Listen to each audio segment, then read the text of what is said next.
சின்னத்திரை நகைச்சுவை நடிகரான ரோபோ சங்கர் அவர்கள் திடீரென உடல்நலக் குறைவால் உயிரிழந்திருக்கக்கூடிய செய்தியானது சமூக வலைதளங்கள்ல வெளிவந்து ரொம்பவே வைரலாக பரவிக்கிட்டு இருக்கு.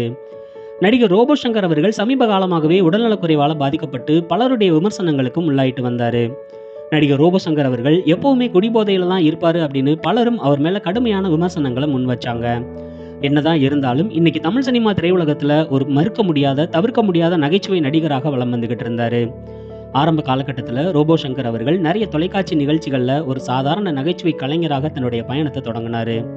அதுக்கப்புறமா நிறைய ஊர்கள்ல மேடை நிகழ்ச்சிகள்ல உடம்பு முழுக்க ஈயத்தை பூசிக்கிட்டு பாடி பில்டராக வலம் வந்தாரு.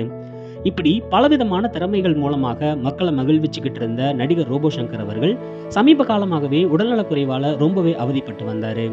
இப்போ மருத்துவமனையில அனுமதிக்கப்பட்டாரு. திடீரென சிகிச்சை பலனின்றி உயிரிழந்திருக்கக்கூடிய செய்தியானது வெளிவந்திருக்கு. நடிகர் ரோபோ சங்கர் அவர்கள் உலகநாயகன் கமலஹாசன் அவர்களினுடைய தீவிர ரசிகர். அவருடைய ஒவ்வொரு திரைப்படத்திற்கும் முதல் நாள் முதல் காட்சிக்கு போய் ரசிகர்கள் மத்தியில ரொம்ப பெரிய அளவுல கொண்டாடப்படுவாரு. இப்ப திடீரென நடிகர் ரோபோ சங்கர் அவர்களினுடைய மறைவு செய்தியானது சமூக வலைதளங்கள்ல ரொம்ப பெரிய பரபரப்பை ஏற்படுத்தி இருக்கு.